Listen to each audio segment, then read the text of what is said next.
Para entender essa história, é preciso fazer uma viagem no tempo, onde do outro lado do oceano, no norte da Itália, entre os anos de 1423 a 1454, uma região passava por maus bocados. O local era a região da Lombardia, que vivia um período de guerra, instabilidade e medo. As chamadas Guerras da Lombardia envolveram disputas entre a República de Veneza, Ducado e Milão, junto a seus aliados que queriam ter o controle daquela parte do norte da Itália. Isso porque era uma região estratégica e marcada por interesses políticos, divisões religiosas, conflitos armados e insegurança constante. Caravaggio ficava justamente nessa zona de tensão entre os limites de influência de Milão e Veneza, e em 1431 a cidade passou por um domínio veneziano e em 1432 uma nova fase da guerra entre Veneza e Milão assustava a população. E daí era uma instabilidade só, a população em sua maioria não sabia o que seria do amanhã delas, e para essas pessoas comuns tudo era muito mais difícil, né, estar inseridos naquele contexto onde a violência tomava conta. Eles viviam sob ameaça e conflitos armados. Além disso tudo, havia a insegurança que fazia parte do cotidiano. A qualquer momento podia acontecer alguma coisa nada agradável. E foi nesse cenário pesado que vivia a Janetta Varoli, também chamada por algumas fontes de Janete ou Joaneta. E o fato é que ela era filha do seu Pedro Vatti e deu, então, a mão desta filha a um ex-soldado chamado Francisco Varoli. A vida da Janetta era um verdadeiro inferno e vivia sendo ela espancada por este marido, que a cada gole que bebia descontava nela toda a revolta e fúria que havia dentro da sua alma. Ela levava uma vida miserável, trabalhava bastante, dia e noite, no campo. E aos 32 anos, ainda naquela vida sofrida, de uma realidade dura de conviver com um marido violento e alcoólatra, e naquele tempo, né, uma mulher em uma situação de violência praticamente não tinha sequer proteção diante das leis ou da sociedade.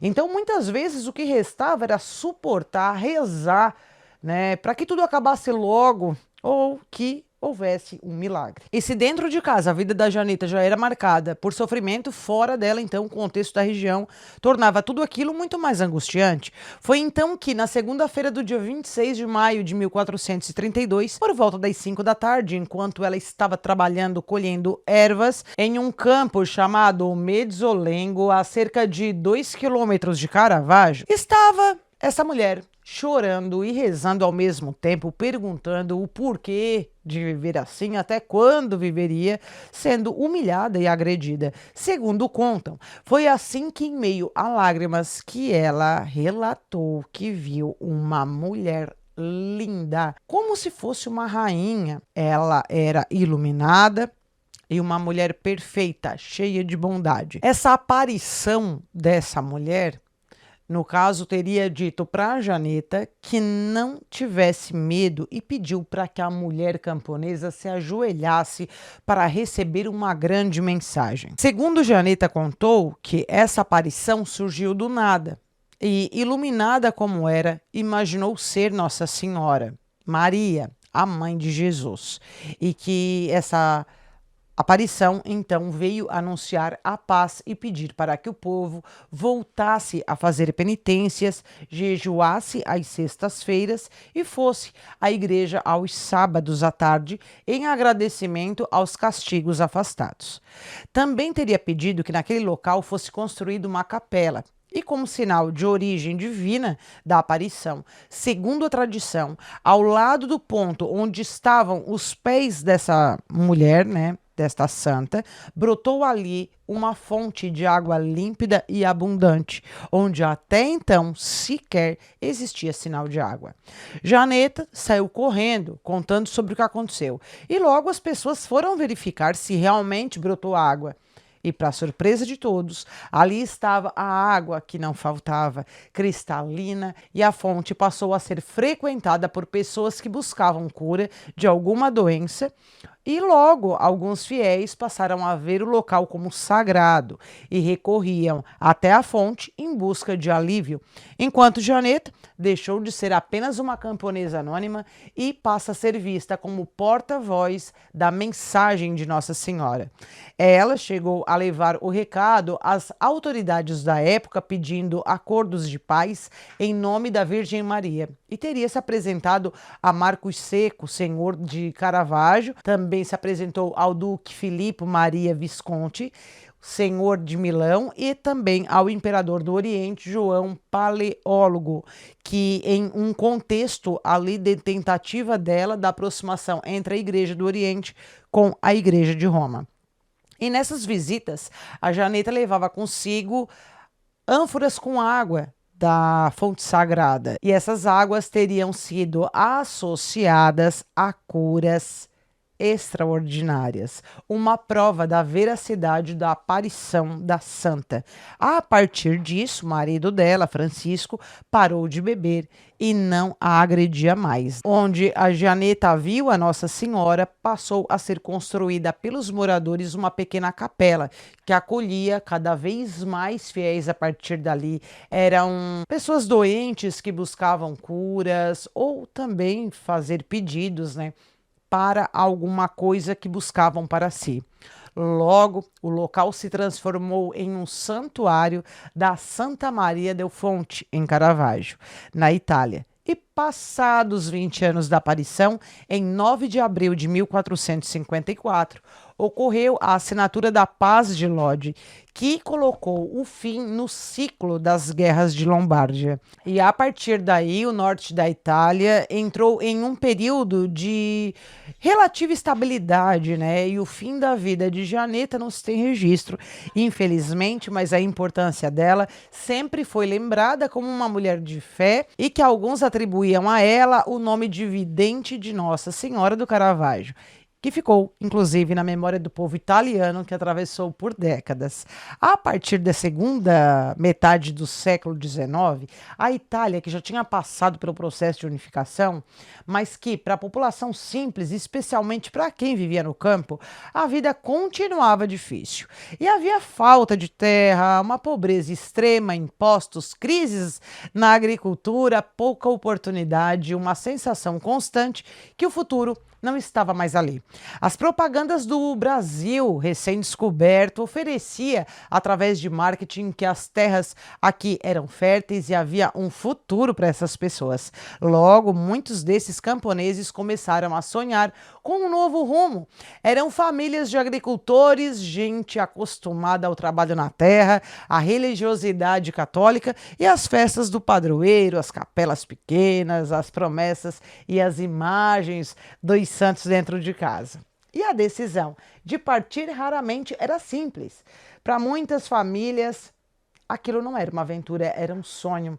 E para viver esse sonho, eles precisavam fazer uma ruptura, vender o que tinham, um pouco que tinham, se despedir dos parentes e embarcar rumo a um novo país distante, do outro lado do oceano, que é aqui no Brasil. E muitos migrantes precisaram se deslocar até os portos de embarque. Um dos principais, como eu já contei no vídeo do Crime das Sete Mortes, né? É então o porto de Gênova, na Itália, e em alguns casos as famílias ficavam dias ou semanas esperando o embarque, mal alojadas, vulneráveis, e lembrando que eram pessoas extremamente simples. Muitos levaram golpes, né? Roubos, extorsões. E depois vinha o navio. Aí, a parte do navio, para quem nunca tinha visto o mar, aquela travessia era assustadora demais. Homens, mulheres, idosos e crianças embarcavam levando baús, sacos, ferramentas, roupas, imagens religiosas, lembranças da terra natal e muitas vezes instrumentos musicais. Entre eles está a sanfona, né, que é a gaita para a gente aqui. E era esse instrumento que acompanhava os cantos, as rezas, as festas e as saudades. A música ajudava a manter aquele povo no navio com um pouco de senso de comunidade dentro de uma viagem marcada por aperto, choro, medo incerteza e insegurança. E ao chegarem no Brasil, parte desses imigrantes desembarcavam em portos como Rio de Janeiro e depois seguiam viagens para outras regiões do país. Mas quem vinha para cá para o sul ainda precisava continuar uma longa viagem e para muitos imigrantes ainda havia esse caminho, né, a percorrer até as colônias, principalmente do Rio Grande do Sul, que daí tem que descer mais um pouquinho. E essas colonizações, então, fazia parte, gente, de uma política migratória do Império. E a ideia era povoar essas terras, fortalecer o Estado rio-grandense e havia muito trabalho, né, e propriedade rural para aquilo. Haviam regiões a serem ocupadas e essas consideradas estratégicas, principalmente no nordeste do estado gaúcho. Foram criadas 3 colônias importantes: Dona Isabel, Conde Deu e Colônia Caxias. E seria a partir desse processo que, com o tempo, surgiram municípios como Bento Gonçalves, Garibaldi, Caxias do Sul e Farroupilha. Mas antes de receberem esses lotes de terra, os imigrantes, eles precisavam esperar. E essa espera acontecia em lugares chamados barracões. O barracão era uma espécie de hospedaria, uma hospedaria, que olha assim, né? Era uma espécie assim grande, né? Muito simples mesmo. E era construído para a administração da colônia para abrigar essas pessoas que recém chegavam. Logo, essa terra ela ainda era medida, dividida e distribuída, e ali as famílias inteiras se agrupavam e definiam o futuro, né? O próprio futuro. E para quem vinha de comunidade pobre na Itália, onde dificilmente se tornariam proprietários de terra, aquela espera ela era dura, mas também carregava uma promessa, né? O Brasil oferecia algo que muitos deles jamais teriam lá na Itália, a possibilidade de se tornarem donos de um pedaço de chão. Só que essa promessa, ela vinha acompanhada, gente, de muito sofrimento. E isso quase ninguém fala. Nada veio de graça. A divisão das terras, ela era feita por léguas, linhas e lotes. Cada légua era dividida em várias linhas e cada linha reunia diversos lotes rurais. O tamanho dos lotes variavam, em geral, entre 22 a 25 hectares, caracterizando uma pequena propriedade. Mas na prática, o que acontece?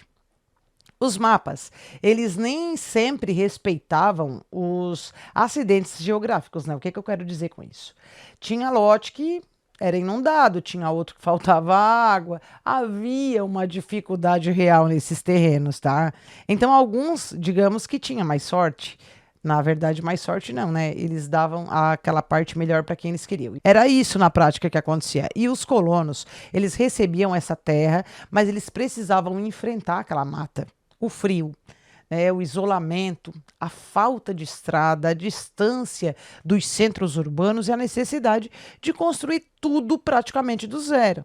Segundo Burtuol, citado no estudo de pesquisa de migrações, haviam 22 famílias de imigrantes italianos que deram origem ao povoado ali em Caravaggio, que nem era esse nome até então. Estes vieram da província de Belluno, na Itália. Junto a essas 22 famílias, haviam também mais famílias italianas que chegam às águas brasileiras no porto do Rio Grande do Sul no dia 22 de dezembro de 1876. E depois de chegarem ao estado, eles percorrem a Lagoa dos Patos e seguem por via fluvial até Montenegro, onde chegam no local dia 24 de dezembro, véspera do Natal. E como o rio Caí naquele período estava com a maré baixa, eles precisarão continuar o caminho de outras formas, né? Alguns com carro de boi, outros caminhavam, e ali havia mulheres, crianças, idosos, até que chegam em São Sebastião do Caí. No dia 1º do ano de 1877, todos se encontravam no barracão de São Vandelino, e dali algumas famílias seguiram para Caxias, outras, em maior número, foram em direção à futura cidade que hoje a gente chama de Garibaldi, e buscavam, né, uma nova localidade também lá em Dona Isabel, hoje a gente chama de Bento Gonçalves, e foi dentro deste movimento que parte desses imigrantes chegaram à linha Palmeiro. A linha Palmeiro hoje é Farroupilha, tá? Então a linha Palmeiro, ela era uma extensa área que ia desde o Barracão, perto de Bento Gonçalves, até perto de Caxias do Sul. E nessa mesma linha ficavam as localidades como São Pedro, São Marcos e que hoje, né, se chama ali nesse meio Caravaggio. Quando os colonizadores eles passam a formar aquela localidade, parte da linha Palmeiro já estava ocupada por imigrantes anteriores. Então esses novos imigrantes, eles foram distribuídos entre os lotes de número 126 a 164. Eu vou deixar na tela para vocês entenderem quando eu estou falando sobre essa medida de linha, né? Que eram então esses loteamentos, esses lotes. E o trabalho ali em diante era muito pesado, batia a saudade da família, mas ao mesmo tempo a esperança de construir uma nova comunidade. E quando os italianos, eles passavam a se estabelecer nos locais, as primeiras iniciativas que eles tinham era construir as capelas.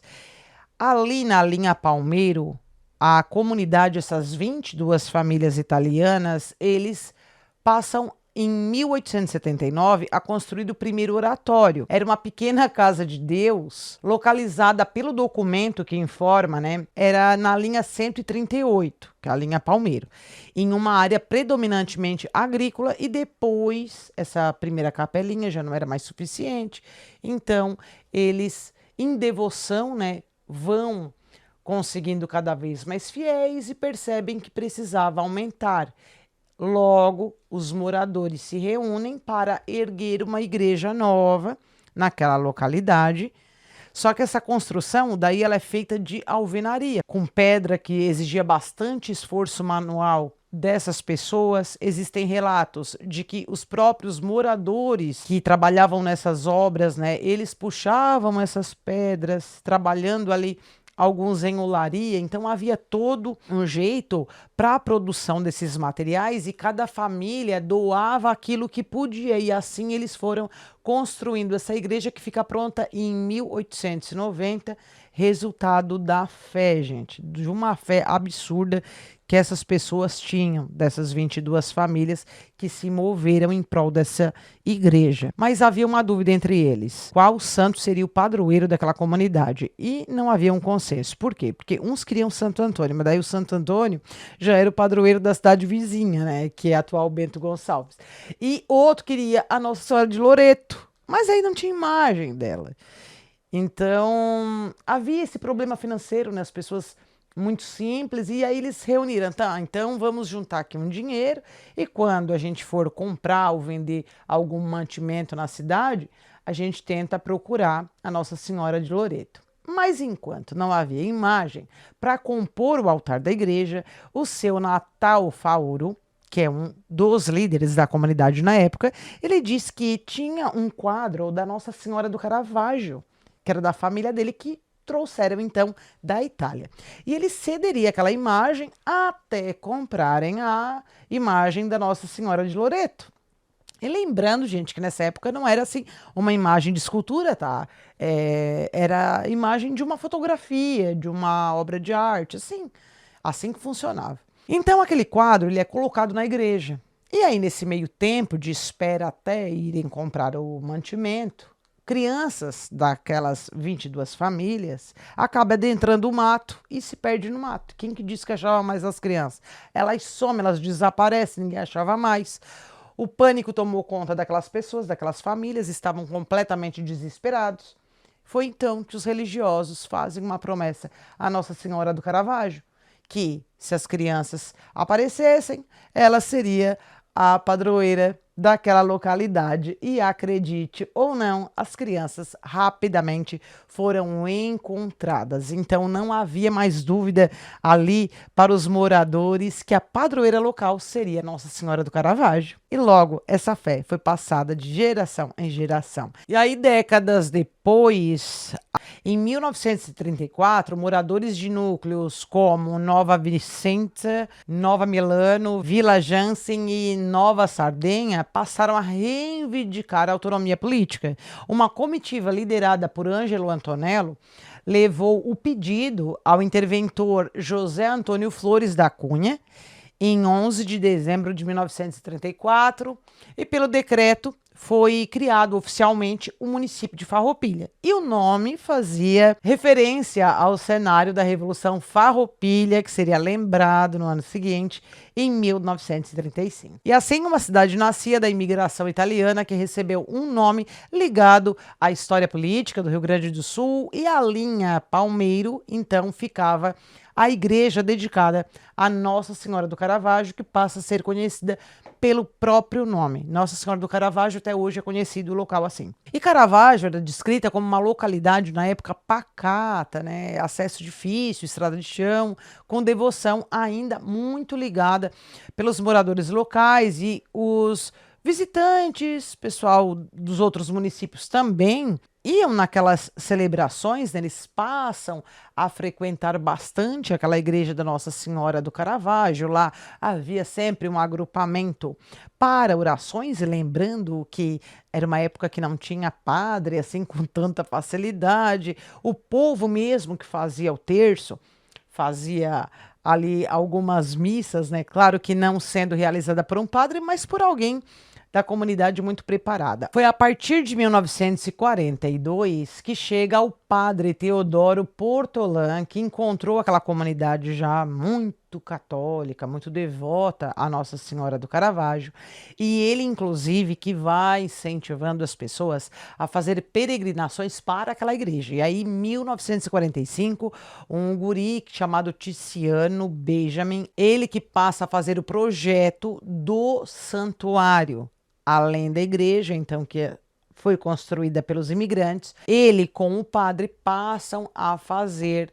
esse santuário, que recebe mais e mais fiéis naquela localidade. Mas, na verdade, o padre Teodoro Portolan, ele ficaria ligado à história de Caravaggio devido a um exorcismo. Isso por quê? Segundo os relatos preservados na memória local, tudo teria começado com uma jovem que morava na linha Jansen, uma localidade do interior de Farroupilha, cercada por vales, colinas, parreirais e pequenas comunidades formadas, em grande parte, por descendentes de imigrantes italianos. E naquele tempo, os relacionamentos eles eram muito diferentes de hoje.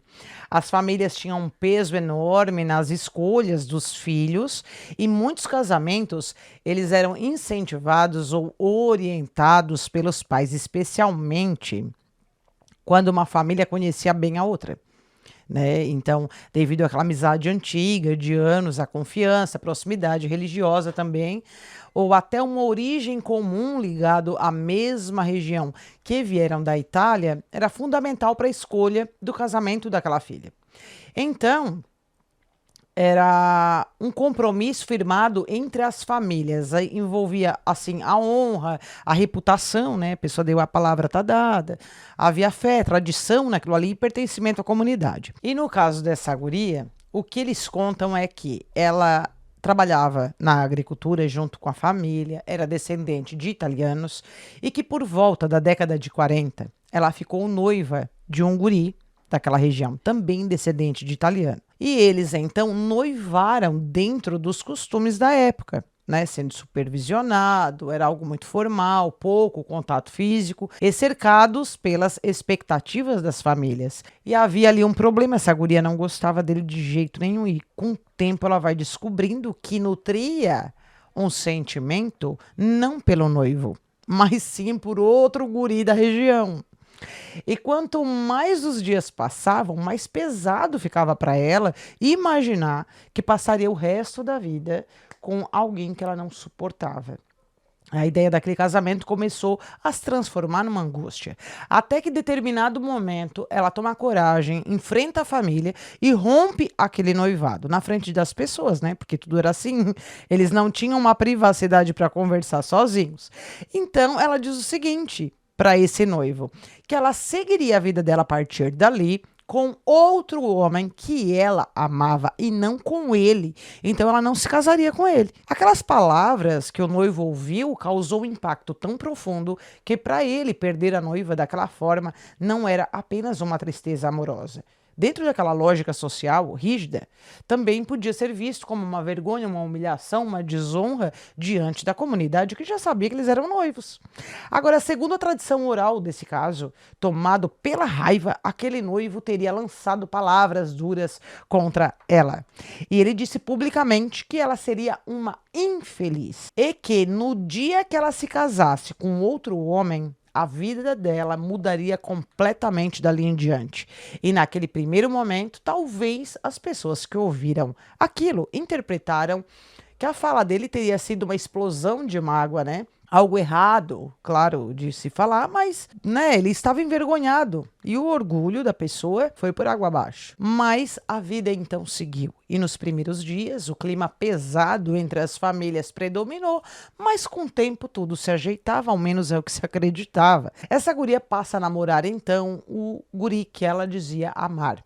E logo eles ficaram noivos e a data desse casamento foi marcada. E como era de costume da comunidade italiana na região, o casamento, ele não era só uma cerimônia, era um acontecimento comunitário. Dia de reunir os moradores, tomarem um vinho, lembrar das canções ao som da gaita da bela Itália, até que nesse dia do casamento chega e ainda de madrugadinha começa todo o preparativo de comida, as famílias se reuniam para organizar o almoço que seria servido. Depois da cerimônia havia uma expectativa daqueles convidados, roupas preparadas, música, gaiteiro, bênçãos e toda aquela movimentação típica de casamento dos antigos do interior. E para a noiva, aquela data era um começo de vida para ela. A cerimônia, então, começa dentro da normalidade. Na frente do altar, os noivos fizeram as suas promessas, prometeram seguir juntos, enfrentar a vida lado a lado e construir uma família.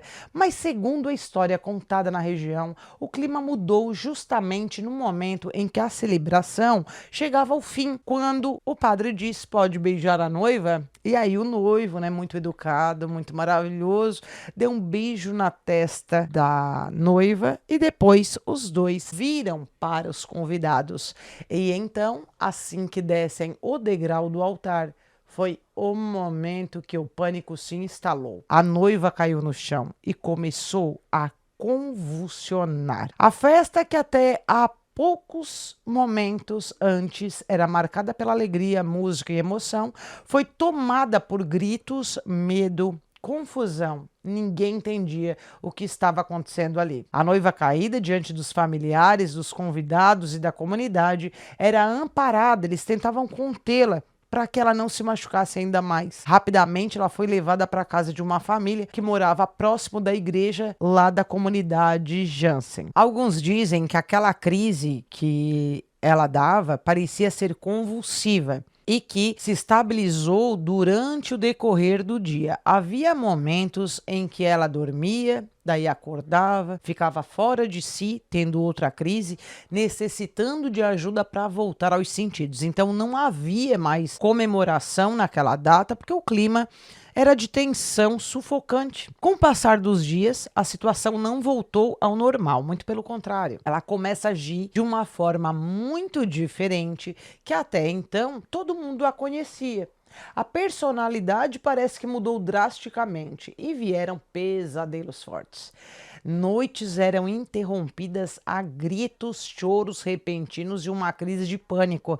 Essa mulher acordava assustada, como se estivesse sendo perseguida por algo que ninguém conseguia ver, só ela, gente. Os dias se passavam marcados com altos e baixos emocionais. E segundo contam dessa história, ela mergulhava em períodos de tristeza profunda, melancolia e apatia. A fisionomia teria mudado e o olhar que antes era visto como uma alegria, ali não existia mais. Contam que ela tinha um olhar vazio, distante e estranho, mas ainda assim o marido estava ali, tá, gente? Ele não largou ela não, ele continua ajudando ela de alguma forma. E apesar de tudo isso, né, o casal, eles tiveram filhos. Segundo relatos, nem mesmo com a chegada das crianças, essa mulher tinha alegria. Bem, na verdade, eles dizem que parece que até depois que vem os filhos, ela teria sido sugada por uma força invisível que a consumia por dentro. Depois que os filhos nasceram, ela apresentava um tipo de perturbação que a família via como perigosa. Não sabia o que ela ia fazer com ela ou com os filhos, não dava de esperar nada. E a partir daí a família vivia em cima, né? Do nada ela sumia, ela fugia, ela adentrava o mato, ela se escondia dentro do mato. Quando ela via que alguém estava procurando ela, se escondia atrás de árvore, para vocês ter base. Outras vezes, ela era vista, né? Eles iam devagarinho para ver o que ela estava fazendo e lá ela estava agachada na moita, como se tivesse se escondendo de algo que ninguém entendia de quem que aquela guria estava se escondendo. A situação era assim, ó, um desequilíbrio completo. Até que as atitudes dela vai ganhando mais complexidade. Por exemplo, às vezes ela corria, daí a família atrás para ver, para em busca dela, né? Aí mesmo que ela corria, porque ela não via aquela pessoa como uma pessoa que ela reconhecia e que estava atrás dela. Na cabeça dela poderia ser um fantasma, né? Um bicho do qual ela estava correndo. Então, eles tentaram outras formas, por exemplo, levar ela em ambiente religioso, né, na igreja, mas ela não aceitava de jeito nenhum. Ela passou a ter um medo absurdo de padre, crucifixo, qualquer coisa que lembrasse a igreja. Ela tinha pavor. Levar ela nesses lugares, a coisa ficava feia. E aí, minha gente, o que que acontece? É que chegou um momento de ficar sem a situação insuportável. Por quê? Porque do nada também ela mudava a voz, né? A voz parecia algo muito masculino, algo que nunca sequer alguém viu. Era um timbre de voz assustador, com um som grave, profundo, fora que às vezes nem era palavras, era um rosnado, ela rosnava, que nem um bicho, verdade. É o que todo mundo conta sobre a vida dessa mulher. E se fosse um padre ajudar, ela falava muita coisa baixa, blasfêmia, abaixo de blasfêmia. A família decide, em 1947, buscar ajuda religiosa. E naquela época, como eu contei para vocês, o santuário da Nossa Senhora de Caravaggio já começava ali com peregrinos indo até lá, né? Aquela fé daquele povo local. Então, a família busca ajuda com o padre Teodoro Portolã, conhecido pela disciplina religiosa e pela prática do jejum, o rigor com que ele conduzia a vida sacerdotal, e ele passa a ser visto como uma esperança para aquela família e não tinha mais, né, onde levar essa guria. Então, assim, gente, ó, da linha Jansen até Caravaggio se distanciava cerca de 6 quilômetros. Então não era longe, não era algo assim muito longe. O problema era levar ela até lá, né?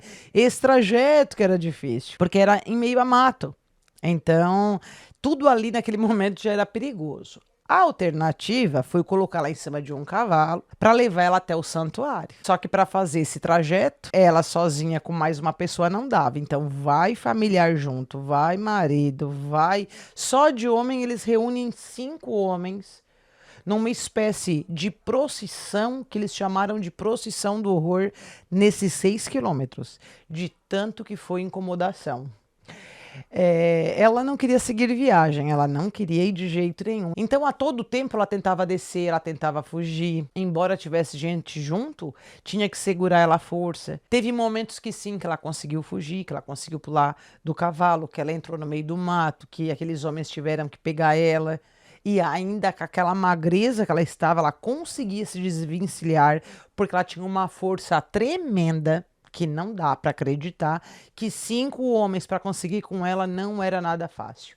Então foi assim, juntando ela e pegando, colocando em cima do cavalo até chegar ao santuário. E foi nessas condições que essa mulher foi colocada então diante do padre Teodoro Portolã, né, que ao ver aquela situação, ele já compreendeu diante do que ele já tinha de conhecimento que se tratava de uma possessão demoníaca. Logo eles contam para ele que ela não queria parar e ele já viu, né, que ela queria fugir dali. Imediatamente ele manda trancar as portas do santuário e, segundo os relatos, né, desse caso, ela não só apresentava essa resistência à igreja, como ela começa a se contorcer naquele momento ali. Ela se contorce, ela babava muito, era como se desse um ataque, a voz estranha vinha, saía. Era algo assim muito assustador. Diante daquela cena, ele interpretou que era necessário fazer um exorcismo. Então, ela é levada para uma sala do lado da sacristia e se conta ainda que isso foi feito para que as demais pessoas que estavam com ela naquele momento não fossem contaminadas por aquele espírito maligno. Se conta ainda na história que havia uma freira na igreja chamada Irmã Leonor Pazinato. Ela organiza então um grupo de pessoas para fazerem orações que deveriam seguir durante 3 dias de vigília naquele santuário, sem parar as orações nem por um segundo. Logo, ela pede também ajuda para mais 3 irmãs. Então, são 4 freiras, mais um padre e mais pessoas da comunidade que foram ali para ajudar através das orações. Eles faziam orações, aquele grupo saía, depois vinha outro grupo e as orações se deram seguimento dia e noite por 3 dias. O padre, ele vai em busca do bispo na época, que era o Dom José Baria, que autorizou sim o ritual de exorcismo e que aquele caso não era loucura, era uma chaga espiritual. 3 dias depois de oração sem interrupção alguma, chegou a hora do exorcismo e o padre Teodoro Portolã, ele teria iniciado o ritual em latim, seguindo um livro chamado Rituale Romanum. E contava também com a ajuda das 4 freiras. Além disso, as pessoas também em oração, para que isso fique bem claro, a todo momento durante o ritual de exorcismo, havia o grupo de oração, né, que claro, não estava naquela sala de exorcismo, naquela sala onde foi feito o exorcismo, só o padre, as 4 freiras e a mulher, né, que estava possuída. Então, ela reagia com gritos àquelas orações. Agressividade, zombaria, a voz estranha passa a permanecer por mais tempo. Ela passa a dizer palavras ainda mais ofensivas, tanto contra o padre, como também contra as freiras, como também contra as pessoas que lá estavam orando.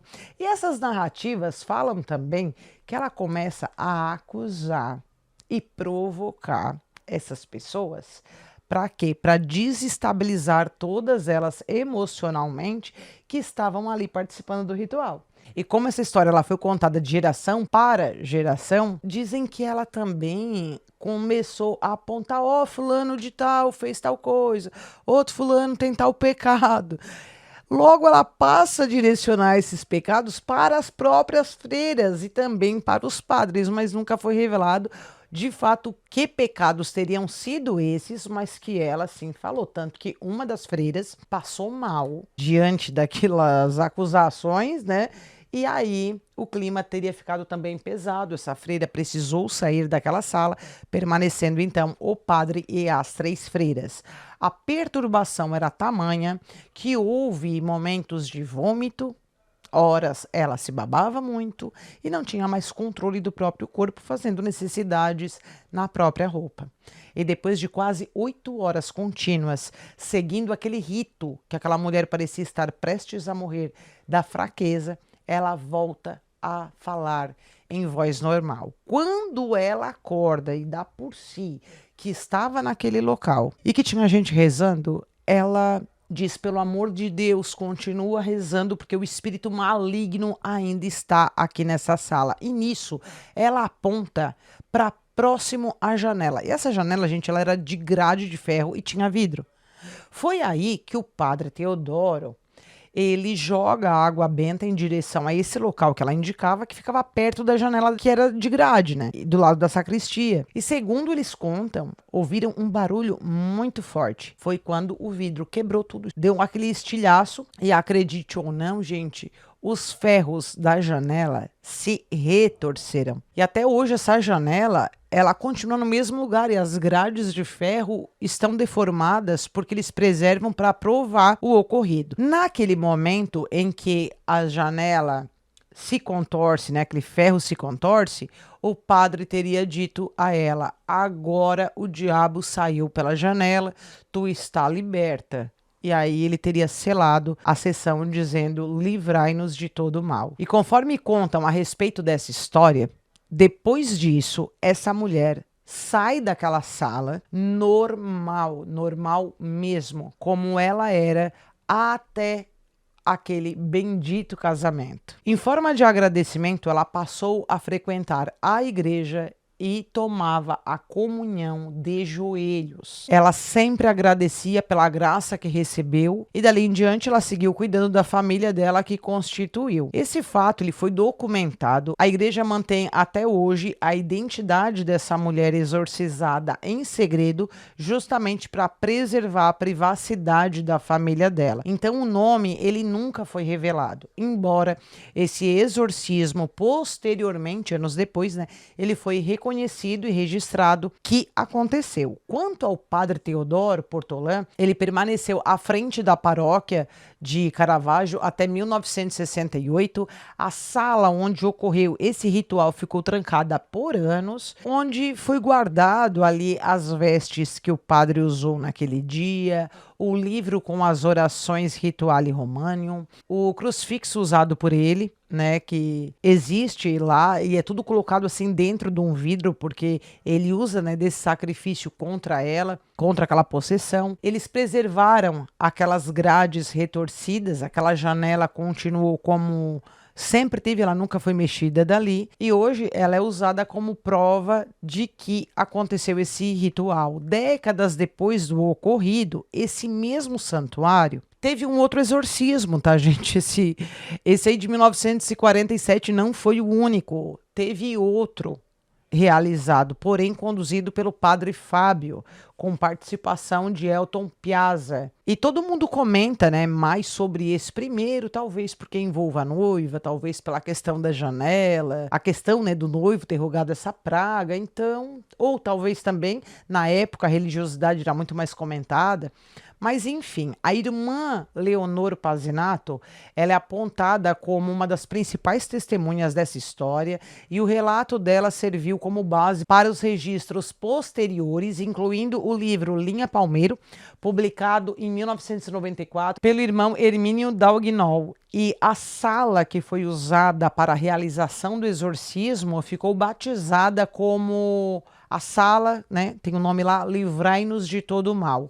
A partir de 2018, essa sala ela passou a ser aberta ao público e organiza-se então ali um memorial religioso voltado não apenas para lembrar o episódio de 1947, mas para propor uma reflexão sobre o bem e o mal, a fé e as escolhas humanas. Mas a mensagem da construção, né, em torno desse espaço Livrai-nos do mal, é uma ideia da vitória da fé sobre aquilo que ameaça, perturba e destrói. O foco não está na figura do demônio, mas na crença de que a graça de Deus seria maior que qualquer força das trevas. E com o tempo, o santuário da Nossa Senhora do Caravaggio continuou crescendo. A antiga devoção trazida pelos imigrantes italianos se transformou em um dos principais centros de romaria do estado do Rio Grande do Sul e todos os anos, são muitos, mas muitos mesmo, são vários peregrinos que seguem até aquele templo religioso para agradecer as graças recebidas, pagar promessa, pedir proteção ou renovar a fé. A título de curiosidade, eu queria contar para vocês que o Filipão, o Luiz Felipe Scolari, né, que foi o treinador do Palmeiras e depois também treinador da seleção brasileira de futebol, Ele é um grande devoto da Nossa Senhora do Caravaggio e, na verdade, ele é natural de Caxias, mas ele constrói uma casa próxima ao santuário e, segundo ele mesmo relatou em entrevista, que antes das competições ele costumava visitar o templo religioso e pedir ajuda para conseguir os títulos. No fim, até hoje, o local desperta curiosidade, medo e memória daqueles que corajosamente atravessaram o oceano em busca de esperança e um pedaço nesse chão. E nunca mais eles conseguiram voltar a pisar em sua terra natal. Agora, quanto ao exorcismo, dizem que muitas coisas acontecem naquela sala. Tem gente que visita, diz que viu vulto, sente calafrio, tem algo estranho. Outros dizem que lá é muito bom, uma paz interior e não tem nada de energia pesada. Mas a história contada sobre o evento toca uma pergunta antiga. Quando o ser humano se vê diante de algo que ele não consegue compreender, a quem ele recorre? A razão ou a fé? Me conta o que tu pensa a respeito desse caso. Tu acredita que esse exorcismo existiu de verdade? Eu tô curiosa. Deixa aqui para mim nos comentários que eu quero ler e responder para vocês a respeito disso. Um grande beijo e que o universo nos abençoe.